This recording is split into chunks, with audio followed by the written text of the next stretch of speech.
Welcome and hello and welcome and hello and welcome and hello and welcome and hello and welcome. Guys, I want to talk to you just briefly. This is going to be a really quick one. I am working on a SoFi video and sort of a general fintech tech video that'll go along why the big market dropped today, why I think it's probably going to recover. I don't think this is the real correction yet. Remember, I told you I think we'll see some multiples come down a bit, but I don't think we'll see the overall market correct until early next year. And I don't think it's going to be as bad as everybody thinks. I don't think it's an AI bubble. I think AI is driving innovation, and there are going to be winners and losers. Now, some companies are wasting a bunch of money pouring it into AI, and others are going to be the big winners. Now, that's up to you as an investor to try to sift through those and pick out who's going to win and who's going to lose. Personally, I think SoFi is going to be a huge winner. I think the businesses they're in, their diversification, their ability to do well in up and down markets, I think positions them very favorably versus other fintechs. But I've talked about that till I'm blue in the face, guys. Today, I want to talk about IOVA. This is a company I made a video about just the other day. I think it was down, I don't know when I started making a couple more videos. I think it was down to about $1.80, I don't know, $1.77 just the other day. Earnings came out. They just had really positive lung cancer data that was published. And then let's see. Sorry, I got so many things going on today, guys, losing my train of thought, and plus the market just kicking me right in the testicles has been a bit of a shocker. Not really. I sort of expect, was sort of freaking out with SoFi, but you look at it come in at 31. They always sell the thing off after earnings. Came down like 10%. I mean, for SoFi, big deal. They usually sell it off like 30%. I thought the ER was good enough.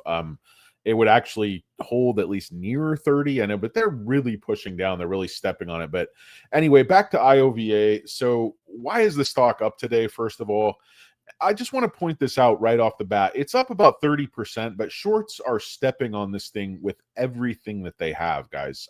Live short interest. Let me just get you an update here. So they're shorting an additional, what is it? Live short interest. They're shorting an additional 2% of the free float, or 2 million shares. And they're borrowing 4.3 million shares. Cost to borrow is still pretty low, but utilization is pretty high. So they're shorting over 30% of the free float.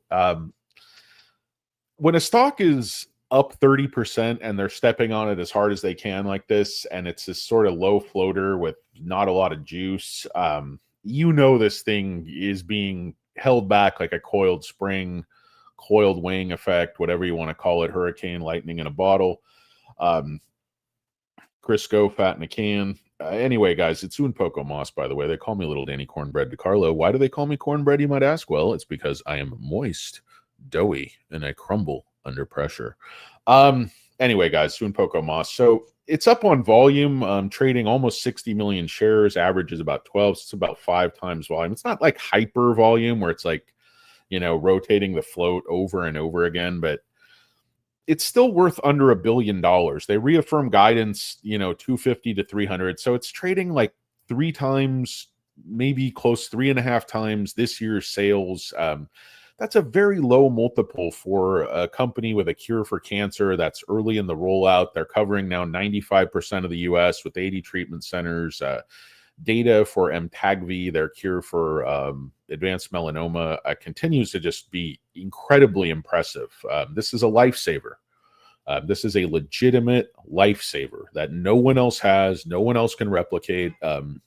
If you have this melanoma and you're not responding to other treatments, you're dead. Your life is over. And, so this is, I get, I kind of wear my heart on my sleeve with these cancer cure companies, but it's just incredible, the science. And then if you add on to that the lung cancer data that they just released the other day, I mean, this sounds like this could become the standard of care for lung cancer. I mean, at least going forward, you don't know, but they're targeting a launch potentially as early as late 2027, and they're only in phase 2 right now. So, that's how good the phase 2 data was. But if you look at the ER, it looks like the new CFO is really doing the job. Gross margin increased to 43% on improved execution, operational efficiency.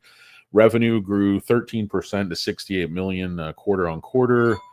Best-in-class clinical profile and previously treated non-small cell lung cancer with median duration of response not reached after 25 plus months of follow-up. So incredibly impressive data. We went over that the other day.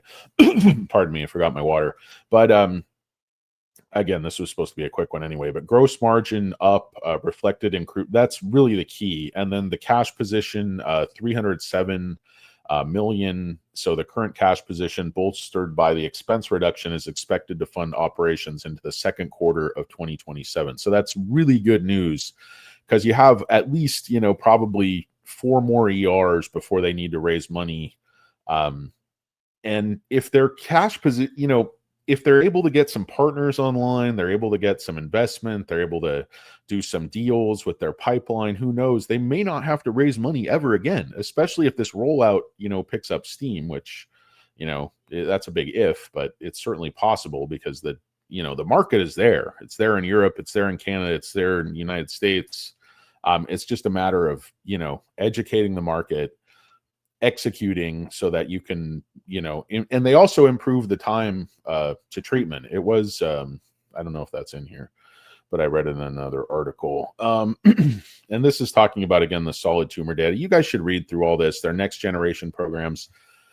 The market is basically giving them a multiple. Like, it's not even for the value of the current FDA approved therapy they have for melanoma. It's like that value is not even enough. They're like, this company's about to go bankrupt. They have nothing.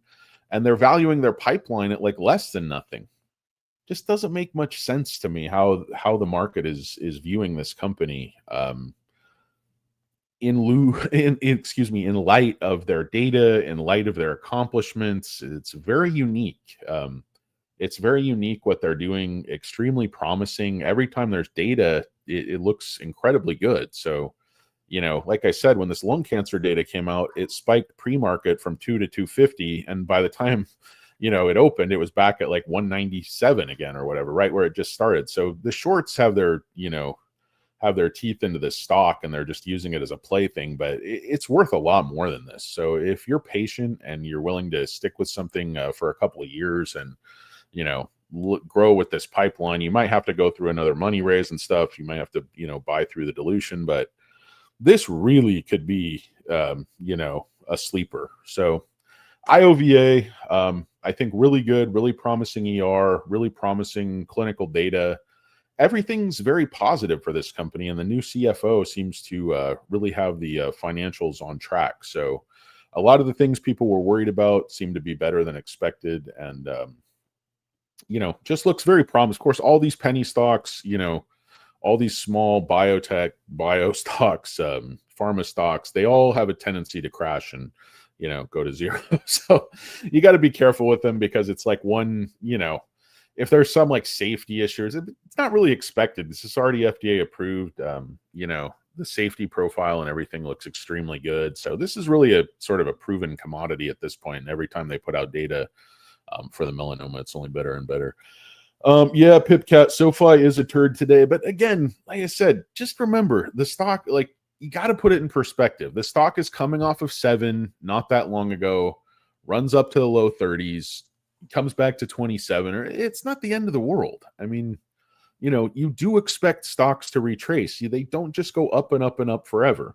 And if you think about it, like 30 is psychological resistance, and it's like, why? People, it doesn't make sense. Well, why is it a big deal you turn 50 and it's not a big deal you turn 49? It's I don't know. It's a round number. That's how our minds work. We add significance to them. So anyway, guys, that's really all I have for IOVA, but I strongly encourage you to take a look at it, look at the pipeline, look at the numbers, look at the valuation, and decide. I would just recommend you dip a toe in the water. This isn't something you want to put a big part of your portfolio in. No penny stock is, but if you want to throw a few dollars at it and just wait on it and see if it might be, one of those ones that really hits and pays big.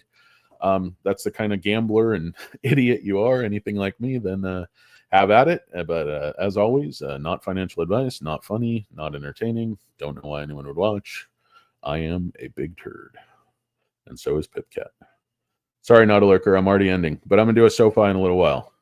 We all love J Money. Guys, don't thumbs up this video. Don't like this video, but find J Money's channel, find Not a Lurker's channel, and like him. Like and subscribe to Not a Lurker. Unsubscribe and dislike to this channel because it's a big turd. Un poco más.